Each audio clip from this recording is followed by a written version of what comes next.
This episode of the Buffalonian Podcast is brought to you by the CastSource Podcast Network, a podcast network built with and for entrepreneurs. We cover many genres, including sports, business, mental health, marketing, and entertainment. We feature the podcast shows such as Sports Bring People Together, Limitless, Saviors of the Metaverse, and The Athletic Mindset. Learn more at castsource.com/podcast. And without further ado, let's get into the Buffalonian Podcast.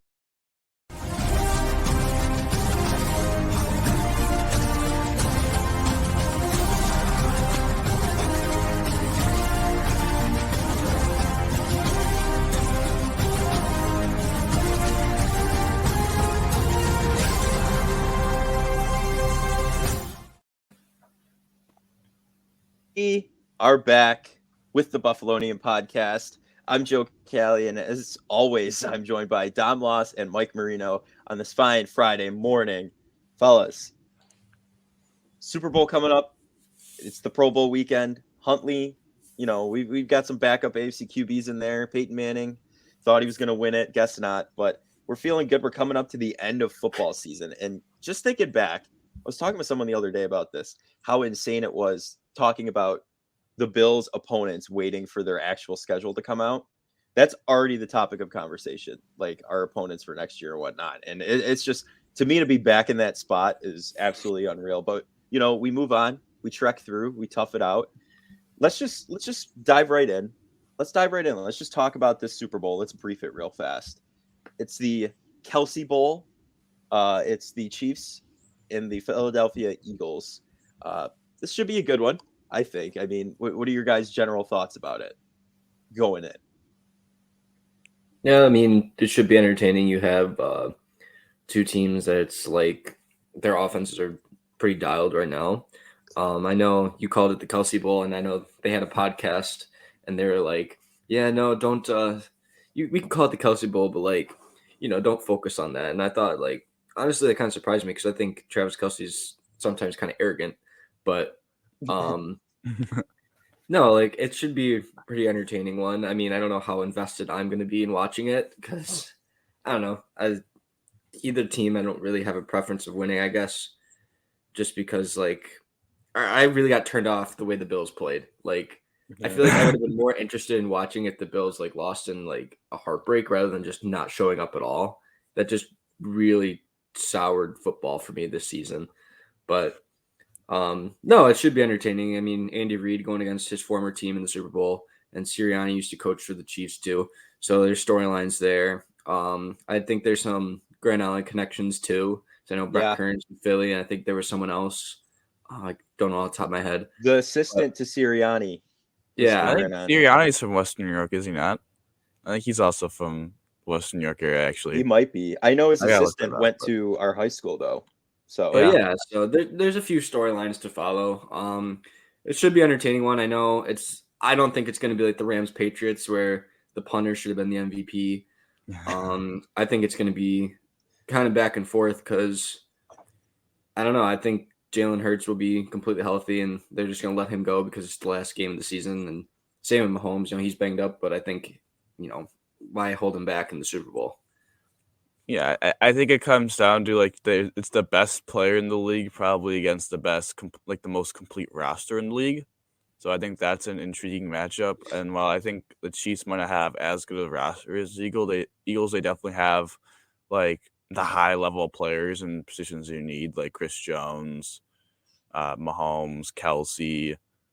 Then they have various other very good players as well, obviously. But yeah. I mean, I think I'm more intrigued to watch the Super Bowl than last year's Super Bowl. Just because last year's Super Bowl was such we really should have been there kind of moment. Mm-hmm. We lose to the Chiefs in overtime, and 13 seconds and all that jazz. Then they just absolutely blow a game to the Bengals, which made me feel pretty good because at least they didn't win. They didn't win, but at the same time, it was I thought we were better than the Bengals last year. And then the way the Super Bowl went down, how the Rams credit to them, but with OBJ going down, they kind of limped at the end of that to win the game.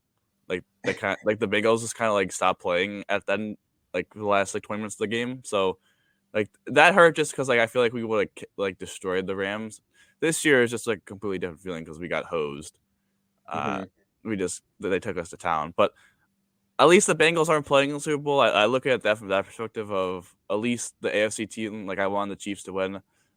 I don't. Again, as Mike said, I don't also have like a mega preference because like I really don't hate the Chiefs that much. It's just like sometimes when people like put down Allen to bump up Mahomes makes me mad. But I feel like every team kind of does that.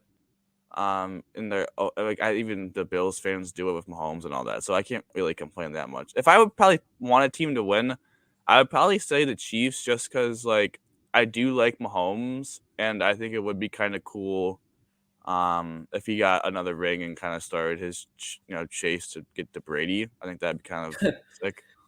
I mean, I don't know. He probably won't get to 7, but I mean 2 and 3, second MVP. Like I don't know. I think that'd be pretty cool. Yeah. Just because I've given up the fact of like arguing the point that Allen's better than Mahomes, I just argued that I wouldn't want Mahomes over Allen just because I'm biased and want a lead quarterback to a lead quarterback. But like now that in my mind for a while that conversation has just died, I don't mind if he wins another one. No, yeah, I'm right there with you. I like you guys both said, I'm kind of impartial. I think the only thing I really care about is winning some money on Super Bowl squares at that point if I decide to partake, But yeah, I mean, I think it'll definitely be, they both have flashy offenses. Like that, it's going to be interesting to watch either side. It would be nice to see, or cool to see, Mahomes at least get another ring. That's another thing in breaking news. Tom Brady is retired for good this time around. Hopefully for good. So it'll be interesting. I don't know if I could tell right now who would win. I also don't know any. Are there any lines out yet for it? I'm not. I think the Chiefs are favored by 5 points the last time I saw. I think the Eagles might be favored. Oh yeah. I didn't look, but yeah. I mean, as I'm looking it up, I gotta ask the question now because I'm sorry, Button, but you brought it up. What do you think is the worst number to get in Super Bowl squares? I have my preference, but I want to know what you guys say first. The one that you get and you're just like, I'm not winning. Maybe like 2 and 8, something with the 2 in it. I think low scoring, yeah, because you got to get a safety to get 2 points. A 6. Yeah. Well, no, if every score change is good. Because like if you have 6-0 or something, that's good. But no, I agree with you, Mike. Something with a 2 in it, because that's 2, maybe like a 5. 2 is bad. I was gonna say 5, but I think 9 is worse than 5 because there's no way. I mean, like it's kind of like the same thing with 2. There's no way you get that with touchdowns unless some team drops 40 plus. Yeah, and like there's no like real. I mean, like yeah, you get 4 field goals, but like no one's kicking 4 field. And I guess the safety possibility I think makes 9 the worst one because 2 at least you could get the safety maybe. 9, yeah. It's like 5. I guess 5 is the same thing. Like that's 5 touchdowns, but I think that's a little like I mean that's like I mean this is more. Yeah, no, we all know the clutch numbers are like 7, 3. The Eagles are 1.5 point favorites. 0. Oh, are they? No, 0 is the best number, especially if you start with 0-0, like you win right off the bat, like that's pretty clutch. And then how does I mean if you were doing a score, I feel like you gotta do like some money in the first, more money in the second, the third's the same amount in the first, and then there's bigger money at the end. I would agree with that. Like the first and third quarter prize money is the same, halftime's a little bit more than usually finals. Would you do every score change or just quarters and halves? I don't really do just quarters. Yeah, honestly, doing every score change would be kind of funny, but there are some that do every score change. I just feel like that gets super wild. So like if you have 0-0, you win right off the bat, and then 6-0 wins, and then extra point 7-0 wins. And then you go into the end of the first quarter, it's 7-0, you win again, and 7-3 would win. Like, dude, that's nuts. That's insane. So there's some that do that. They're like high roll, like big money ones. Like they'll do every score change. The VIP Super Bowl squares on that one. Sit at the high roller table. So would that be like you still get like big prize money for like end of quarters, but like you get like $5 a scoring change, or like is that like? Well, it depends on how much you put in, but like you can get like a few hundred. Like, for example, say you could get like $100 per score change, and then like at the quarter you get like 1,000 or something. Like just example. I'm not in any high roller Super Bowl squares here. Mike's guys. actually the bookie for the poor. high rollers. Yeah. He goes and takes out their kneecaps when they don't pay him back. So Yeah, he just puts the people he doesn't like, gives them 9-2 for the scores. Yeah. And watch the end of the game will be like 29-22 or something. And to do the score, I know we got completely sidetracked, but to do like the scoring points, do you guys just do a random number generator or do you do cards? Because usually I'll just grab a thing of cards, shuffle it up, and then just like start pulling numbers. Cards are what my family when Yeah. we do that we use a deck of cards. So yeah. I mean to jump back on point here, Dom, to your point about last year's Super Bowl, I do agree with you. Like the Bills losing to the Chiefs and then Patrick Mahomes closing his eyes and throwing into double coverage in overtime. Like that was just like, you know what I mean? Like it was like, okay, like why couldn't that happen against us? Why couldn't we win? Like that kind of a thing. Where now, as Mike mentioned, we got cleats to our throats and spit on our faces at home. You know what I mean? So it was just like, it was so, it's tough. It's tough. It just takes you out of it. I mean, you're absolutely right on that. But, you know, I think there's one person who's specifically out of the rest of the football season who we're going to mention, out due to injury, but he's hitting some balls, at the course this coming weekend instead of the Pro Bowl. So he left Peyton Manning hanging, but you know, I think the whole city decision because the Pro Bowl is kind of a joke. Yeah. And I think you can eliminate the word kind of. So but now at least they're taking themselves seriously as a joke by doing flag football instead of like literally how does Tyler Huntley, a backup quarterback, make the Pro Bowl? Like how does Roger Saffold make the Pro Bowl when he was one of the worst linemen?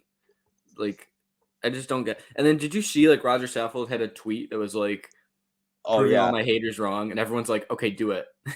It's like, he didn't get fan voted in. It was like, yeah, we wanted you to be bad, but like, I don't know. I don't know. I'm making my Super Bowl prediction next weekend, next pod. Yeah. We get a little preview and a little taste. Now we're gonna talk about the Pro Bowl and how Knox, Dawkins, and Knox first career Pro Bowl. Dion, this is back-to-back seasons for Dion, I'm pretty sure. Yeah, and then Saffold's also back-to-back seasons. Yeah, who knows? You know, honestly, God though, it's the best thing for the Bills that Roger Saffold made it, because then when they don't re-sign him and he signs for big money somewhere else because he's a two-time recurring Pro Bowler, we could get a comp pick maybe for him. So I wonder. Oh, that should have been a trivia question. When's the last time the Bills got a compensatory pick? It's been a while. I don't know the year. I'm blanking on the year. I think it's 2017 draft, because I think it's Gillislee. Because didn't the Patriots sign him? I think my God, Gillislee. I think they got like a 5th or 6th round. I gotta look that up now, but I think it is Mike Gillislee. I remember that happening. The Mike Gillislee signing. Signed as an RFA with the Patriots, and then was used like in maybe 2 games for them. Because that was the time when the Patriots like had like a different running back go off every week. Yeah, the running back carousel was going. Yeah, it was a 2017 offseason, so it must have been 18 or whatever. Yeah, I mean, yeah, that was a wild time. And then they also had Jonas Gray at that time that went for 200 yards, 4 touchdowns. Everyone wanted him in fantasy, and then he got like benched. Yeah. Well, here's my question to you guys regarding the Pro Bowl. Just like a hypothetical here.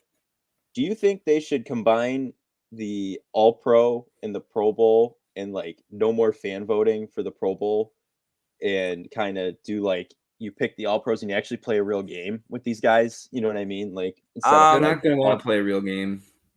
Nah. Also, I mean, that's a cool idea, but I think the Pro Bowl does have enough merit where it's like it's another kind of validation. I do think Pro Bowl, like I think we're going to see now a lot of agents and players avoid having Pro Bowl kind of incentives in their contract, because it's such a variety and it's such a joke. All Pro means more certain statistical barriers you have to hit, because even if like you're a quarterback, it was Burrow, Allen, Mahomes, like Herbert had a pretty good year. I know he didn't, but like if Herbert would have thrown for like 30 plus touchdowns and still not getting the Pro Bowl. Like having the $500,000 incentive on your touchdown passes instead of the Pro Bowl is much more ideal. So I think we're going to see that. But I do think the Pro Bowl needs to be, I don't know.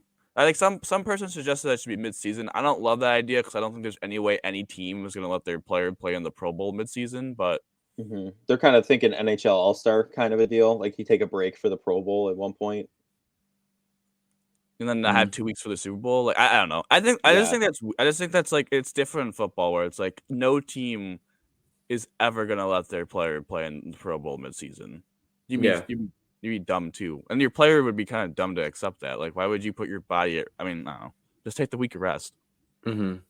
Yeah, no, I'm glad. Even when they were talking about moving the game because of the whole Damar Hamlin thing, they were talking about pushing games back, to that Pro Bowl week and whatnot. And I'm like, I would say the only thing that like would make the midseason one work would be if like they did the double bye or whatever and they push back to Super Bowl week, but also like they just eliminate the flag football aspect and they do like the skills comp. Like you could, if you did that, I think players would do that.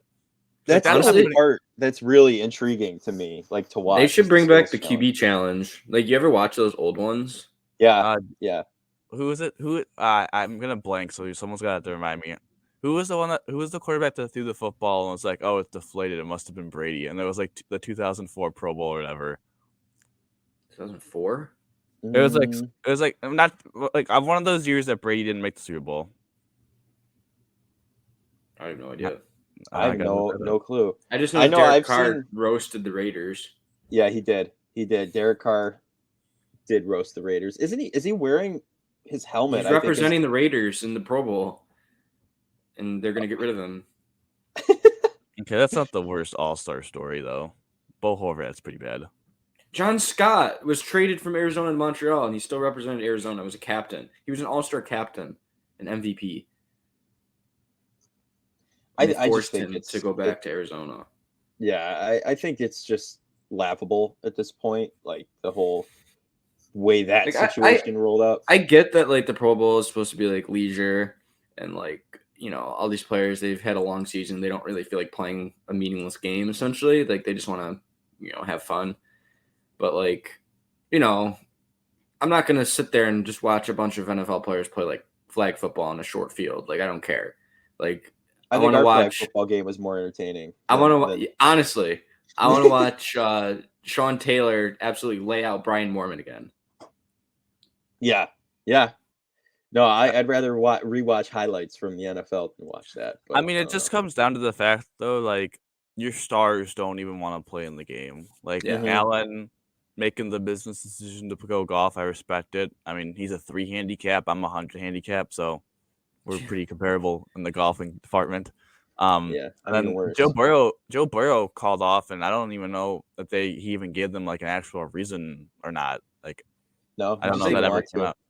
Like maybe the thing with the Pro Bowl is like, I think about like the NHL All Star Game, like the NBA All Star Game, and like it's not serious, but like it's entertaining because like you watch NHL and they try to do these cool things and like set up these plays and like do all these real cool tricks. Same with like the NBA, you see them trying to like do alley oops and like all these plays and everything, and like that's entertaining because it's like kind of still competitive aspect of the game.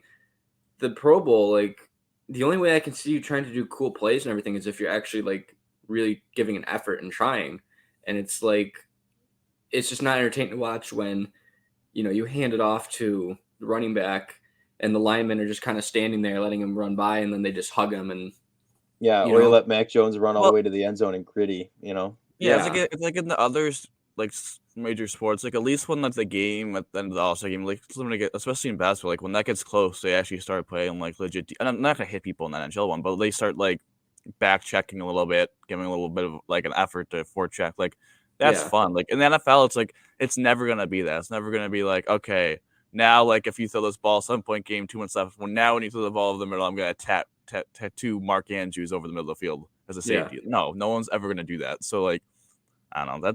It's a broken system, and there's no like in all the other All-Star games, you can after the game like get me to sit down and watch like the 20-minute highlight reel. And like there'd be actually legit like dunking, as you said, like cool goals in the NHL, even like bombs or cool moments like with them mic'd up in the MLB. I don't know what to say that. But like the NFL, like Pro Bowl, like the 20 minutes is just hugging. So like there's nothing cool that happens in the Pro Bowl. Hands down, I'd watch the NHL All Star game over all of them. Mm-hmm. NHL skills comp is the best.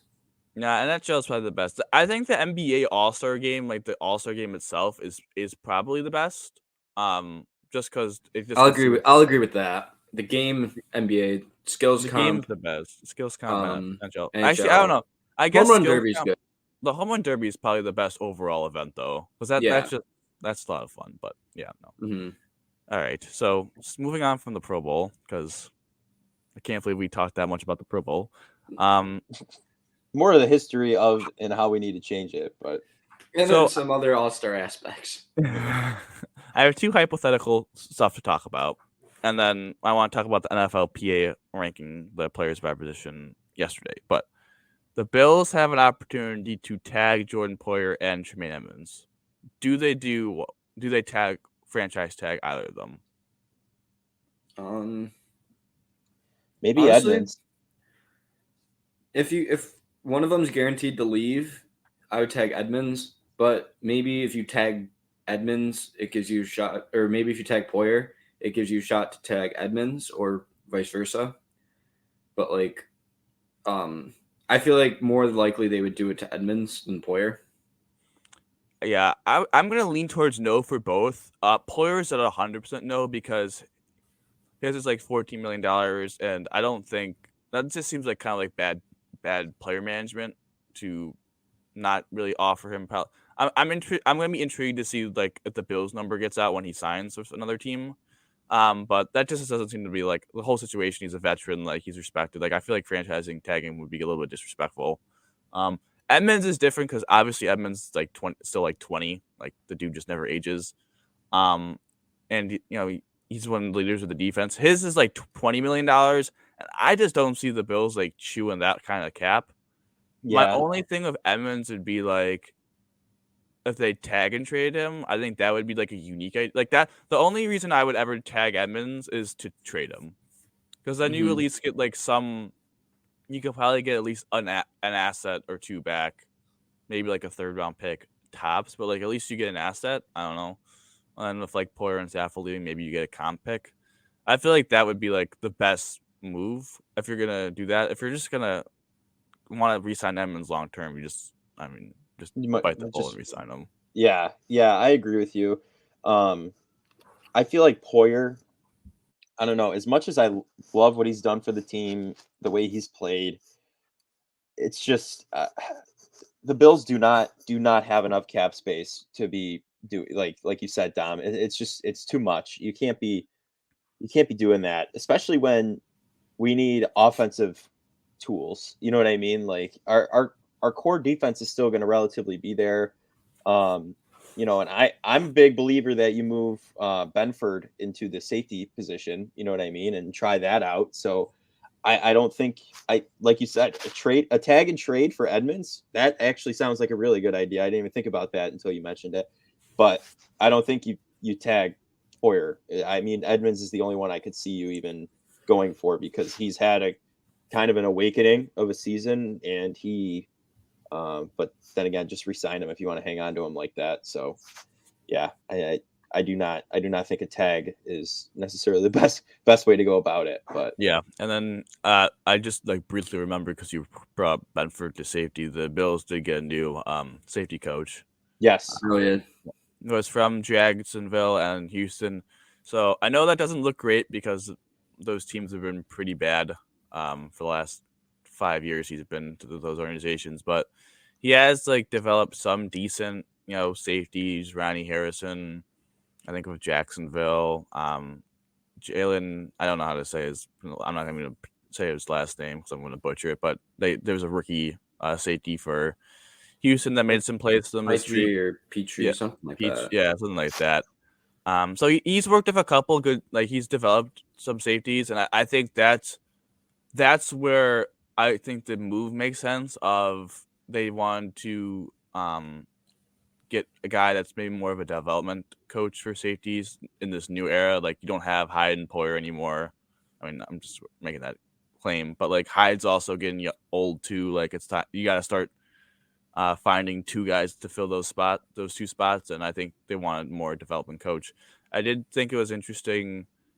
Cover One, who's kind of like the film people in the Bills community. I think they made it an interesting point of the Bills struggled after Hyde got out with like pre-snap. People knew what they were in, and they did it not based off the safeties, like looking at where the safeties are, but looking at where Taron Johnson was.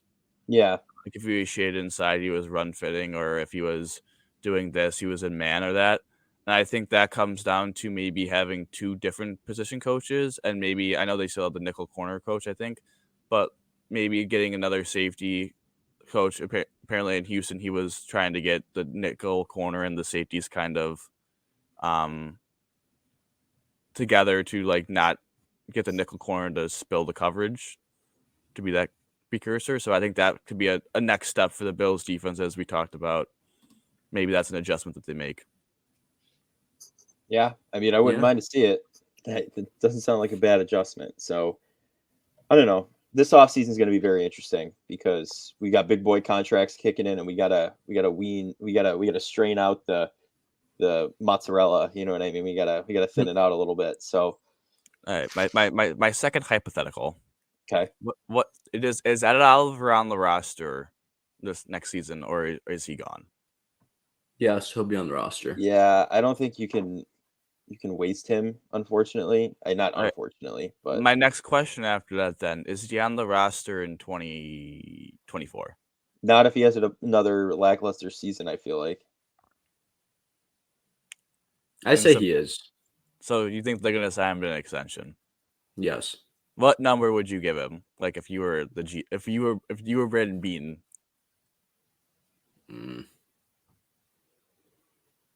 Ideally less than like 10. But he's making 10.7 this year, so I doubt he's gonna take less than what he's getting this year. Honestly, I feel like he's gonna be like a Tremaine, where he's gonna want to be playing for a contract, so he's gonna have a good year. Yeah, it's very possible. That's what I think. Because I mean, think about Edmonds. Like he was good, but like we were always like, is he really worth a long-term contract extension for big money? And then he has this breakout season, and now we're saying like, how can we let him go?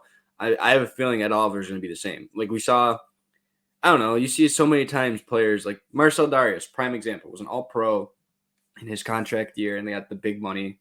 Like I'm not saying then maybe he'll be like the superstar player, but I think he's going to at least have an incentive to get a contract. No, he definitely seems like one of those guys that gets motivated from that kind of thing. But for me, I would look to trade him from the perspective of $10.7 million this year against your cap. If you trade him, it's no dead cap pretty much. So you're basically saving $10 million by trading him. So you could trade him straight up for like, you probably could get a second round pick for him and maybe another mid round pick. I think some young team would be interested in having him, younger player, that kind of thing. So like if you did that move, maybe did the tag and trade for Tremaine. If not, just get comp picks. Like I think that's how you rebuild your roster on the fly a little bit. But also, so you could either do that move or you could like see him as like a trade asset for a certain player. Like some people were talking about Hunter Renfrow. Like he kind of has a similar contract to Oliver. And then also if you extended Hunter Renfrow like a couple of seasons, you actually save money as well. So that fixes your slot receiver problem. And you also save a couple $1 million. Now it hurts your D line, but my thought process is this, and why I think he probably should get moved is I don't think they're going. I think you said about the Tremaine situation. Tremaine blew up to the fact of now he priced himself out of Buffalo. Mm-hmm. So like if Ed has a mediocre season, I think he's gonna walk because I don't think the Bills are gonna pay him like the $11+ million he's just going to want to command. If he has like a great season, I don't think the Bills are going to be in the position to pay him $18+ million or whatever the cost is going to be for the D tackle at that point. Yeah. So like I think they're in a lose-lose situation with that. So I just think maybe you have a chance to improve your future if a trade, you get cap space, or you get some cap space, but you also fit a position of need.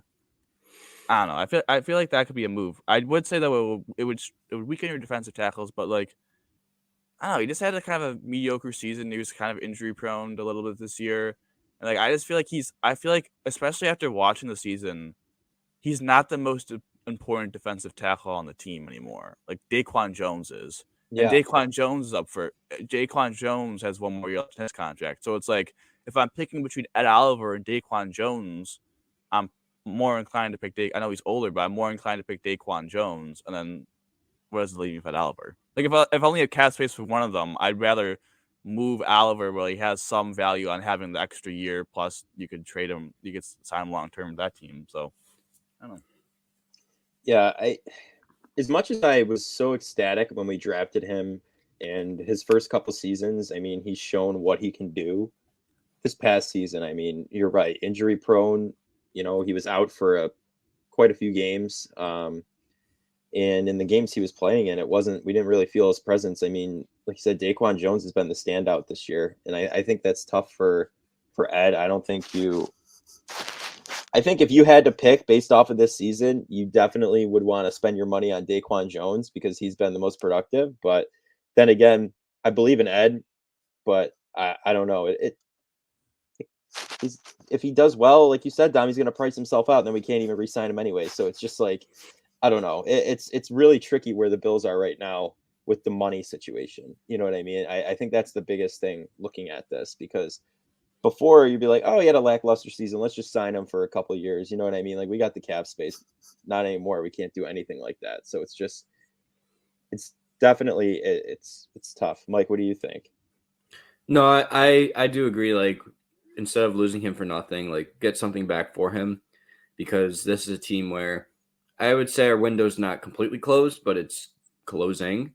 So, maybe do something to salvage for the future.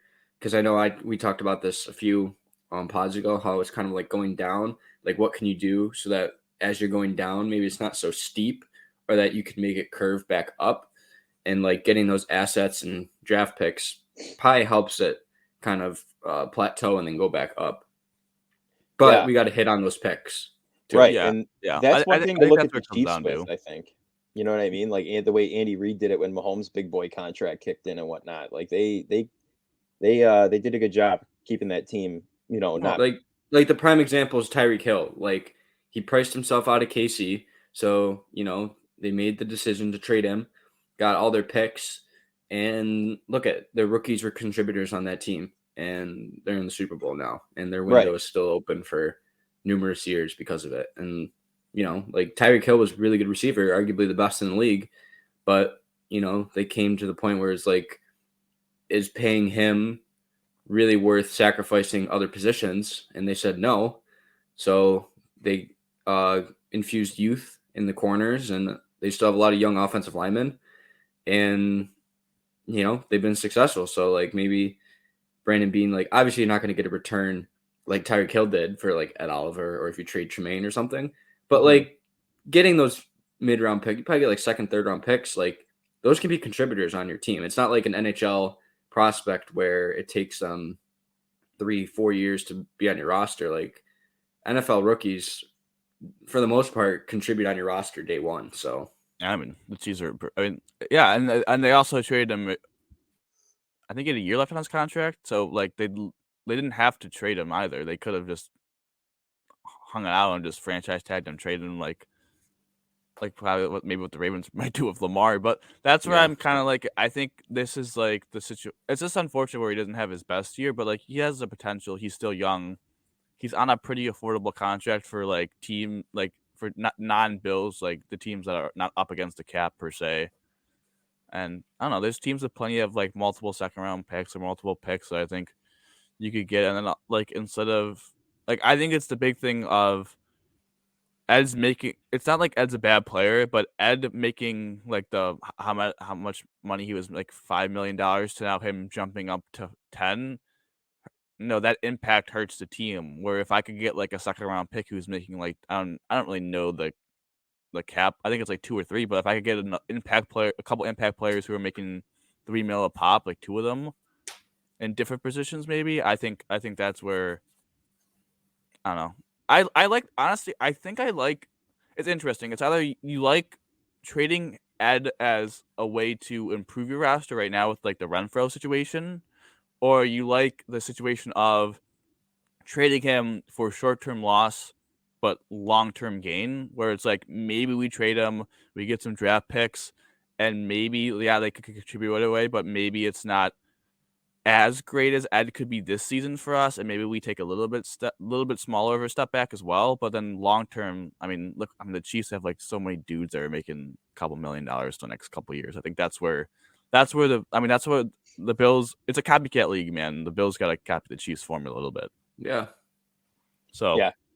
Those are my hypotheticals. Now I want to quickly. I know we killed this amount of time, but I just want to briefly talk about the position rankings. Multiple Bills got selected by the NFLPA. So the situation was for voting was if you're quarterback, quarterbacks around the league vote, and defensive players vote. And for I assume for if it's linebackers vote, and then the offensive players vote for you. So it was pretty cool to see the Bills get represented a little bit. Allen is too, which I'm not surprised by, but it was kind of interesting to see that because I think he was 4 last year in the NFL top 100 in quarterbacks. Yeah. Behind Rodgers, Brady, and Mahomes. So obviously, it's kind of cool to think that since the players see that Brady and Rodgers play have fallen off a little bit. Obviously, now Brady's retired, but it's nice to see that Allen solidified that too, and they didn't put Burrow or someone ahead of him. And then, it's cool to see everyone else. The only one that I'm surprised by 2, I should say. Mitch Morse being 5 is just kind of whack to me. All the stats will say he's an above average center, but for him to be top 5, I guess that's the reason why he made the Pro Bowl. That was kind of crazy. And then T-Bass, I think T-Bass is a really good kicker, but him being the 3rd ranked kicker ahead of Justin Tucker seems kind of like a misprint. Yeah, other than that though, those couple, I feel like it's kind of player-based votes like that. I feel like it's just kind of how they feel. You know what I mean? I'd say that's more legit than a fan vote. Yeah, line it up against Josh Allen on the other side. You never know what that guy's going to do. You know what I mean? So it's I understand that. Lamar Jackson, I understand. All those guys, the top 5 are mobile. They're kind of magician-esque. They'll do whatever and get out of situations most quarterbacks won't. So, any of those guys. But yeah, the kicker, Justin Tucker, definitely. But Tyler Bass might have gotten a little inflated by the Browns. You know what I mean? When he basically won the game for us that game. So, scared of T-Bass number 2. So I don't know. Anything else on the Bills, fellas, or we want to move into the Sabres, the Sabres? I've never heard anyone say that before. That's how it's spelled. You know what I mean? But before we move into the Sabres topic, I just want to bring up the Sports Bring People Together podcast. You should listen for entrepreneurial conversations with those in sports, and who knows where the chats will take you, but sports got us all here together in the first place. Find this show wherever you listen to your favorite podcast, or simply visit sportseplus.com. All right, we're back with the Buffalonian podcast here, rolling in with some Sabres talk. And honestly, it's been pretty good so far. They were 3-0-1 on their road trip. Honestly, kind of unfortunate the last game right before the All Star break, that Hurricanes game, but that's one of the best teams in the league. So I'm not overly concerned about that performance. But I think the main thing I got from that road trip was that we really are a really good team on the road. And for us making a playoff push, that might be a good thing because we'll have the disadvantage of the home games. So if you're able to get in the playoffs, maybe they could steal some wins on the road here. But what do you guys think? What are you guys thinking about going into the All-Star break here? I think they put themselves in great position to make the playoffs. I think, honest to God, I think it's a good thing that they kind of got crushed by Carolina in the sense of I think it gives them a sour taste for the next. I think they don't play till the 11th, so another 8 days. Mm-hmm. I think they're not riding in the high. It is kind of remarkable. I gotta say this. And this is a recurring theme, and I don't know why this is, but the Sabres are 11-13, and I don't know what their overtime record is at home, and then they're 8 games over 500 on the road. So yeah. That's kind of usually for a young team, it's the opposite where they'd be really good at home and crap on away. But for a reason, I feel like this team kind of, Road Jack. Warriors. I know. KeyBank curse, man. KeyBank curse. Can't play well at home. Honestly, though, I'll say this though. They played some legit teams on that Western road trip. Like Minnesota's a good team. Freaking Luukkonen decided to be Robin Lehner. Don't know what that was like. That was just. He didn't come close to having either one of those. The only time he came close was because Kaprizov crossbarred it off him. That was pretty bad. But I mean, Nashville's a good team. Winnipeg's a good team. St. Louis, Dallas.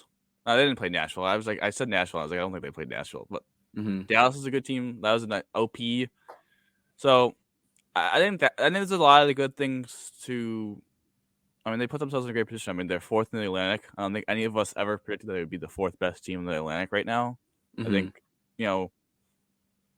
like if you're going to be really optimistic for the season, you probably would have said maybe they get to fifth. But I mean, the way Florida's played, Detroit and Ottawa haven't taken those steps. Like they're in a position to make the playoffs. I do think like what this road trip showed, and I think what the Carolina game showed, is I think this team in its present state could potentially, like, it wouldn't surprise me if they made the playoffs, but they are still a little bit away from like that, some being true playoff contenders. Yeah. I mean, I just want to take a second here. If you listen back to last season's episodes, I think in one intro, I think I'm the one to say Sabres may or may not make a run to the Cup next season. I think they say screw it at this point and make the run. I think if we make that trade for a goalie or a defenseman, I think we add some depth, and get Labushkin out of there, get Bryson out of there, get someone switched out. I'm confident, I think I overestimated, but it's paying off. I think that's the best way to put it. Best analogy for it. Well, it's one of those situations where they're in position right now, and I think the Carolina game could kind of be like that the Chiefs game for the Bills, of like you kind of had to kind of get to that team because that's a team either them or Boston you're probably going to play in the first round.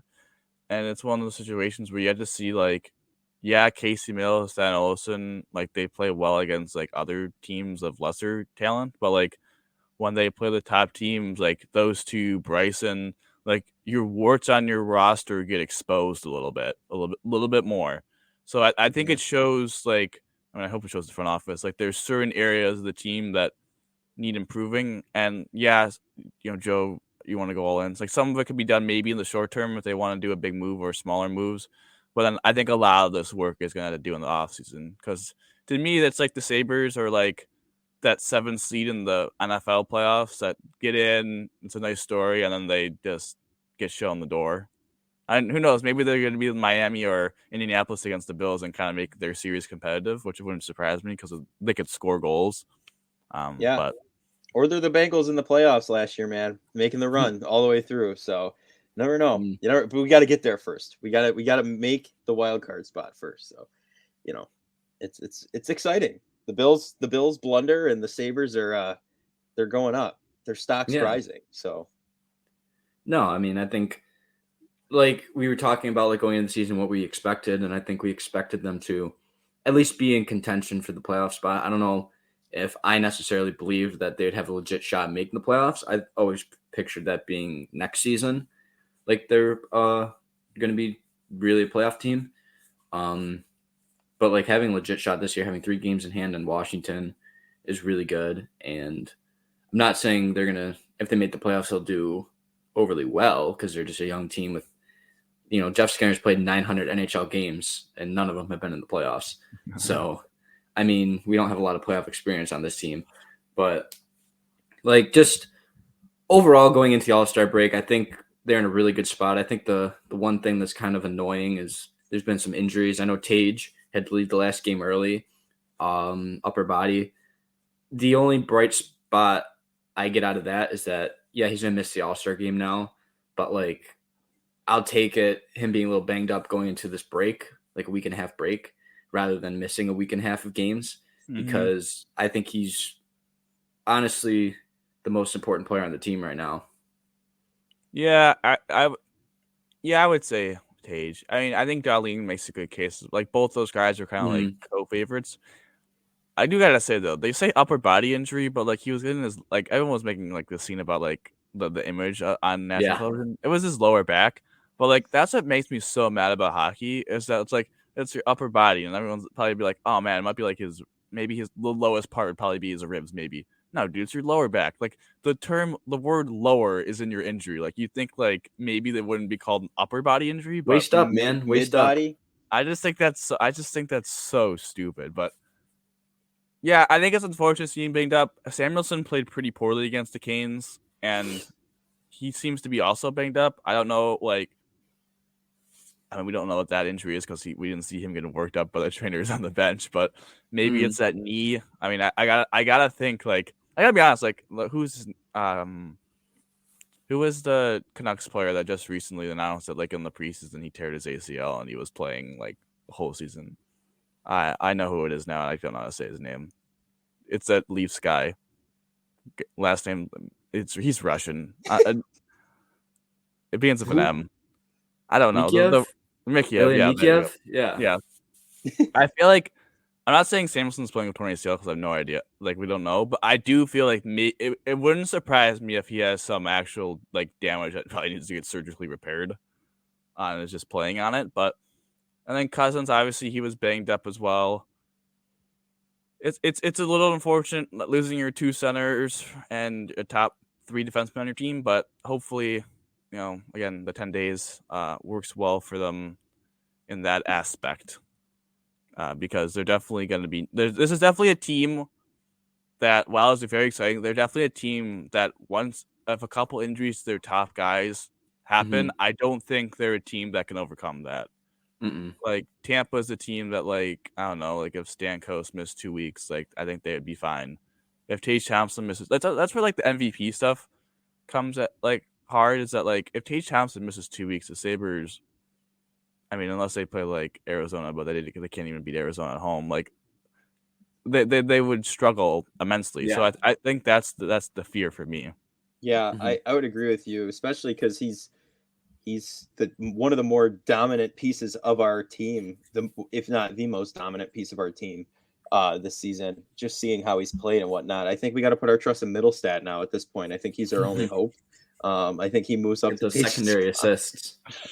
He's getting all those points, man. I'm just surprised they didn't put him on. Actually, no, they did put him on the first power play, I think. Yeah.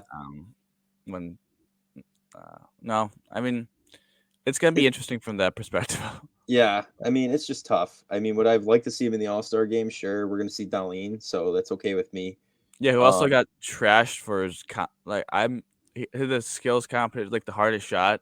Obviously, Tage Thompson was going to be the hardest shot, and they decided they were just going to leave, like just do a swap, which is kind of unfortunate. So I feel like Darlene would be a good like the accuracy shot one. Like I feel like that's kind of more of his skill set. But who do you think should have replaced him in the hardest shot one on the team? Some other All-Star, and I'm not saying like the Sabres player. But, I thought you were going team specific. No, like some other All-Star should have swapped over or whatever. But it's whatever.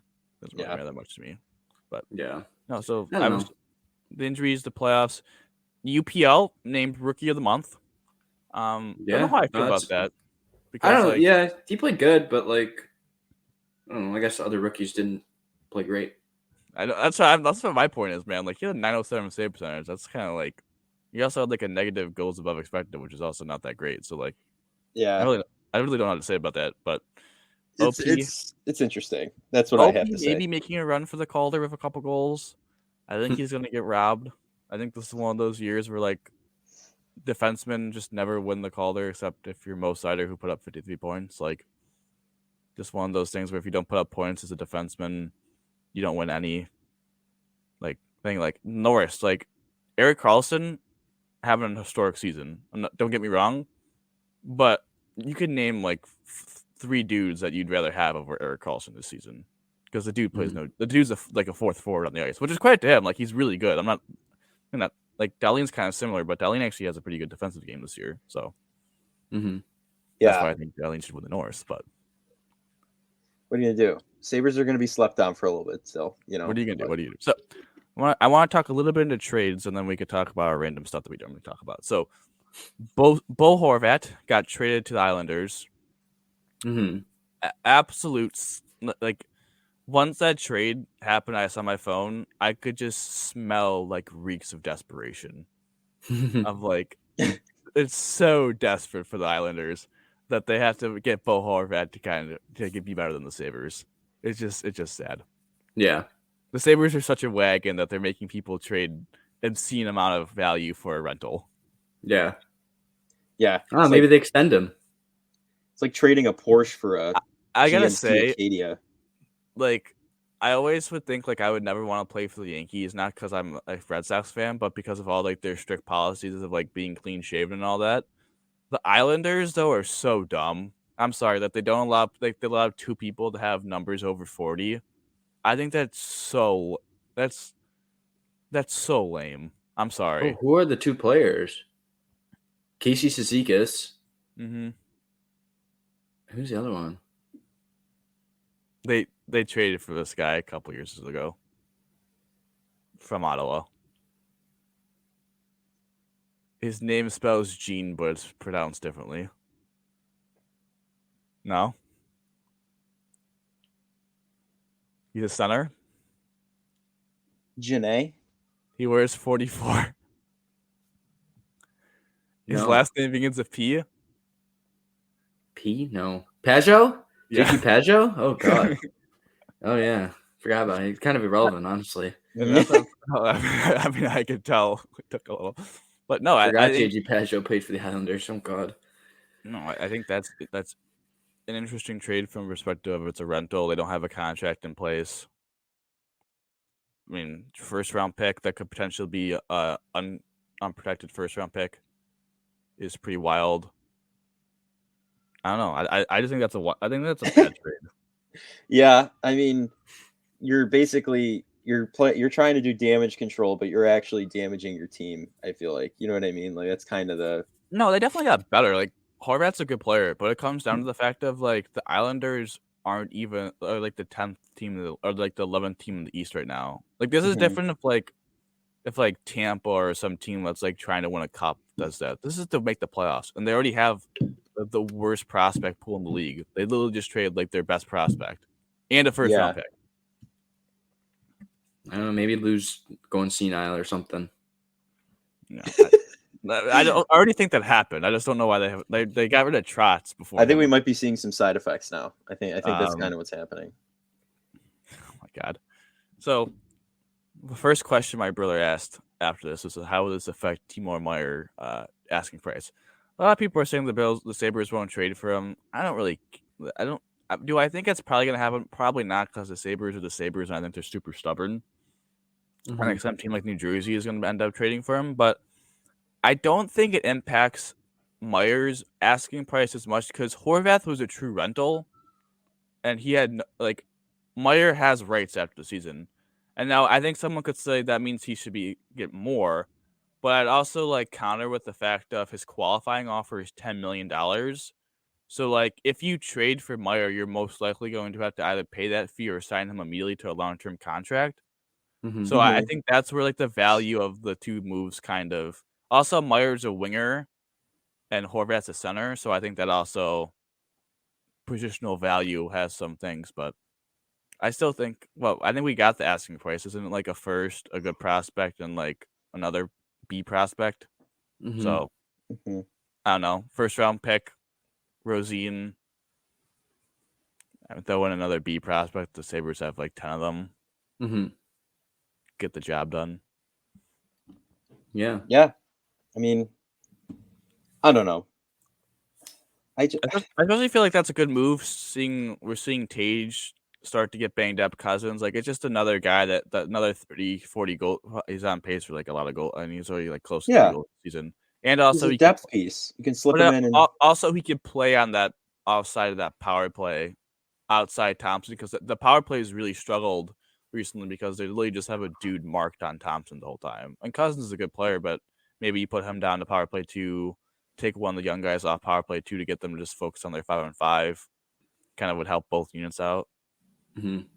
Yeah, no, I agreed. I mean, you just get as much help for this team as you can, especially the way they play offense. I know we've talked about this. Just literally call it what you will. It's literally let's go. Like that's what I would call it. Let's go. Like everyone's just flying down there. You know what I mean? It's high intensity, high stakes, but high reward at the same time. But you're risking a lot by playing like that. So very physical. Well, especially in the playoffs, like it's kind of a little bit like the NFL. Like special teams are just so magnified, and the Sabres, their power play looks good, but realistically, like it's not really as good as the ranking says, and the penalty kill is as bad. Like they're like 28th or 29th. They're terrible. Like they need to somehow fix that. Like I don't know how. I have like an idea of like maybe they should stop telling their forwards to forecheck on the power play penalty kill because I think the problem is that they're letting people in the zone so easily.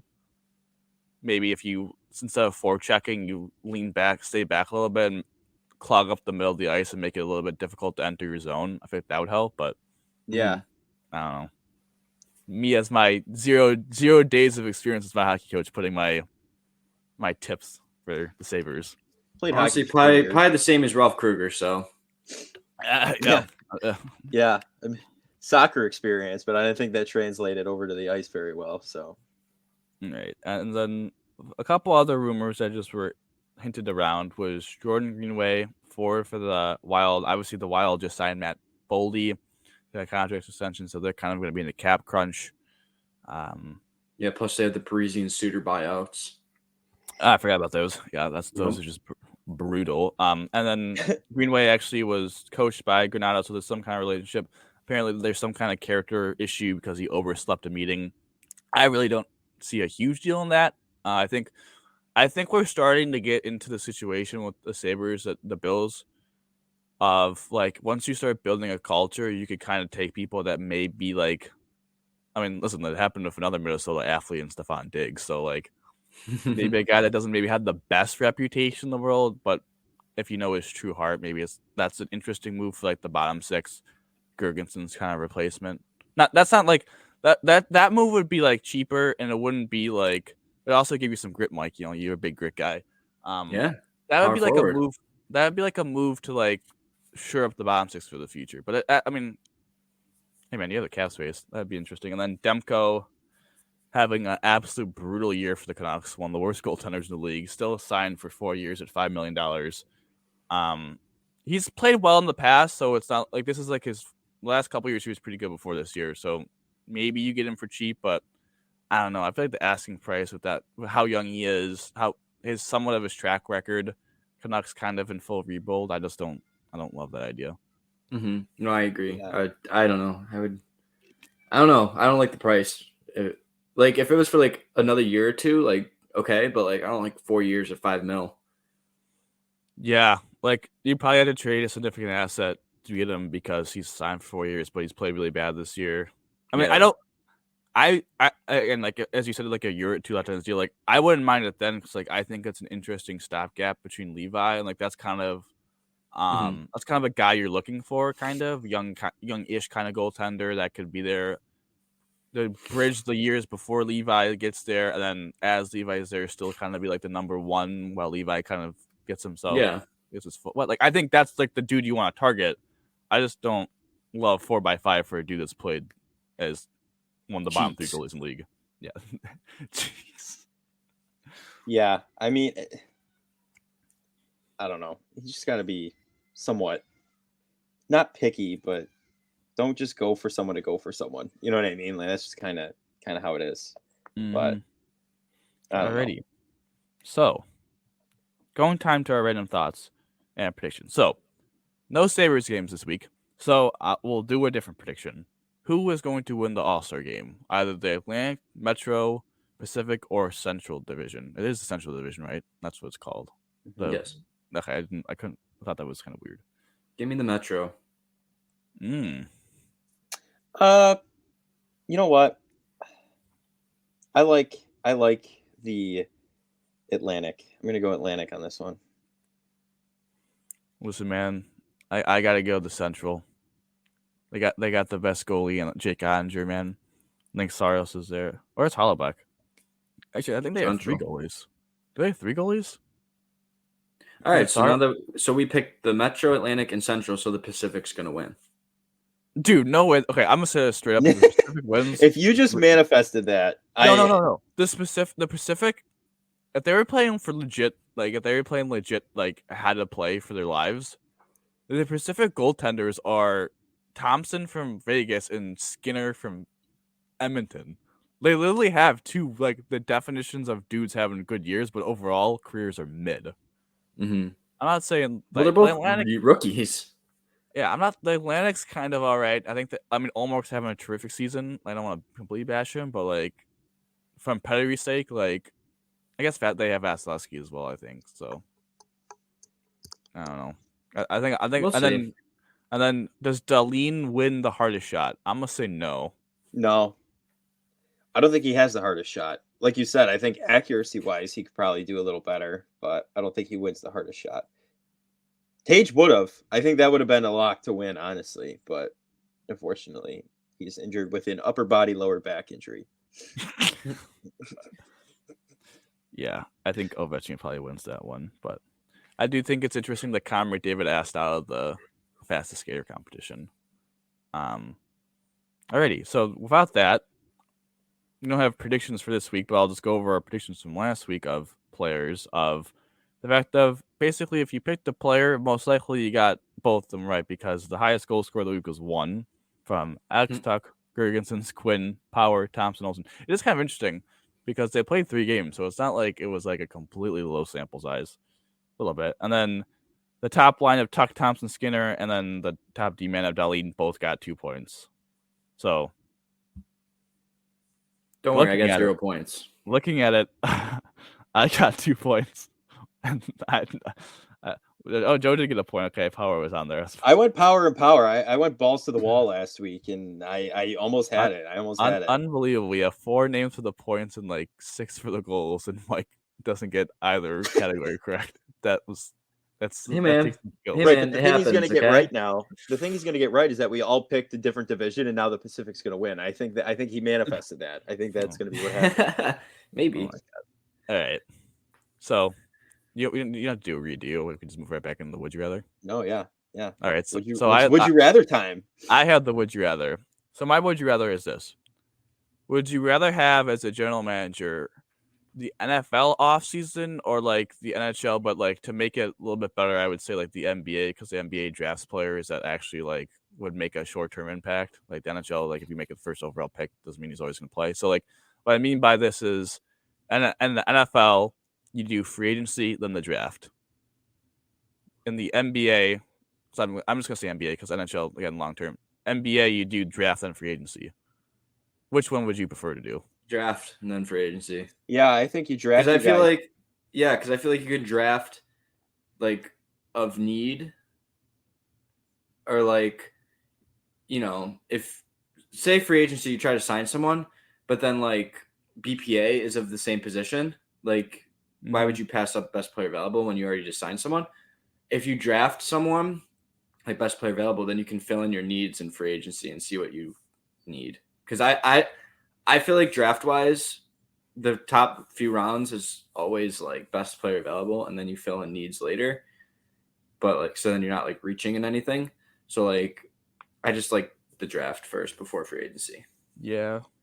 Yeah, that's where my head's at as well. I'd like to draft my young guys and then establish what we need to fix on free agency then. You know what I mean? Kind of bring in the talent to develop and then fit in pieces here and there afterward. I think that's better.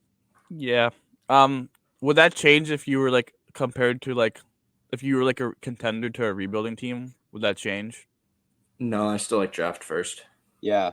No, I'd rather get the young guys to bring up the next wave of the contender. You know what I mean? That kind of a thing. I think I would be the opposite. I don't know. I guess definitely if I was a contending team, I would be the opposite because I wouldn't want to strike out. I wouldn't want to neglect something in the draft and then strike out on free agency and then have a big hole in my roster.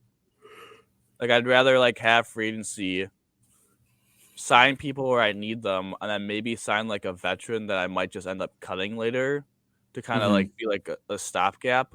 And then if I draft that position, then I could cut them. Yeah. Kind of I'm trying to think of good examples. I don't know. The Bills have done this of like they sign players.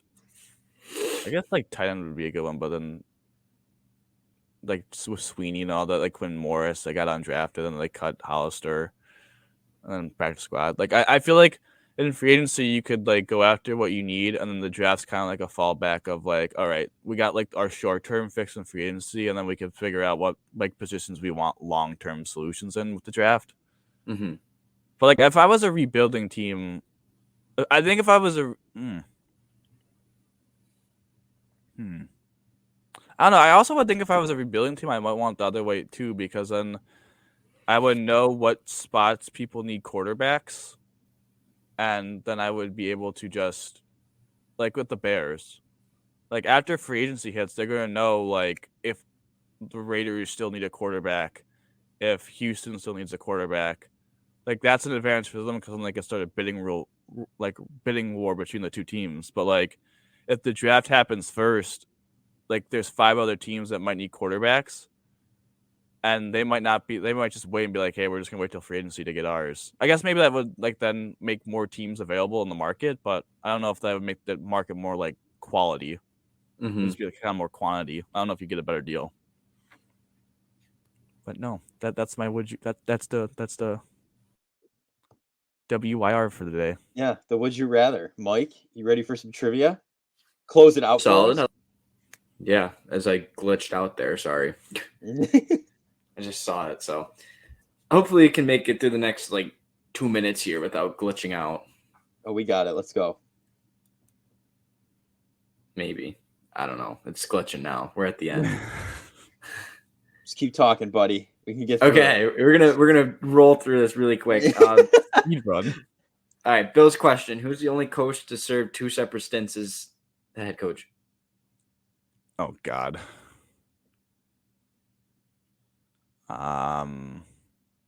Lou Saban. I got nothing. It's him. Is it really? Yeah, it's Lou. It's our boy Lou. From 60, what year is that? 62 to 65, won 2 AFL championships in that span. And then again from 72 till 76.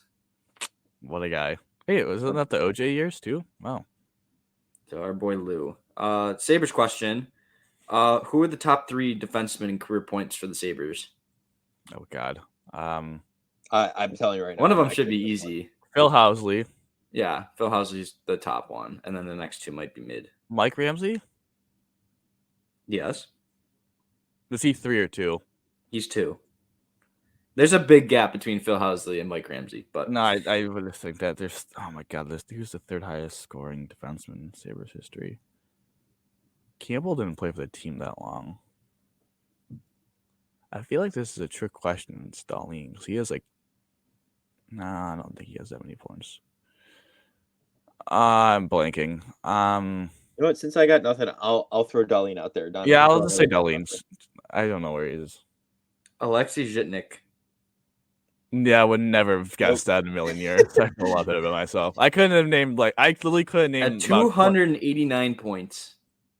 I could have named about 20 other Sabres defensemen before. Actually, I don't know. Alexei Zhitnik. Just saying, Ristolainen right now is 6th. I was gonna say he's kind of a dark horse because he was here for a little bit. But yeah, no, it was Alexei Zhitnik. Dumb. I thought. And then we'll do the last question. I like the NHL All Star game better than Pro Bowl, so we're gonna do an NHL All Star. Oh, Darlene has 215. I thought he had like 300. I was like, I didn't. Darlene will probably be. He'll probably be 2. He'll probably be 2, but you'd think he'll probably pass Housley.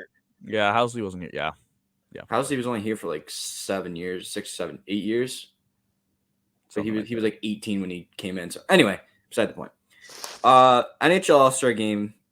Who has the most appearances in the NHL All Star game? I don't know if I asked this one already. No, I don't think you ever did. I don't know. Gordie Howe? It is Gordie Howe. Do you know the number? Oh God. 21. 23. Oh, you were close. Ray Bourque at 19 and Wayne Gretzky at 18. Yeah, I was gonna say Gretzky just because like I was like, oh, Gretzky, and I thought to myself, who played like super long? And I was like, Gordie Howe played like a billion years yeah, because he came he back. played till Yeah. his 50s. So yeah, that's yep. He There didn't it is. lag out. We made it through. We made it through with Mike's internet connection. So we did it. We did it, everyone. And without further ado, that's going to close it out for this edition of the Buffalonian podcast. I'm Joe Callie, and I was joined by Dom Loss and Mike Marino. And Dom and Mike, how do you always end these? Go Bills, baby. Go Go Bills. Sabres.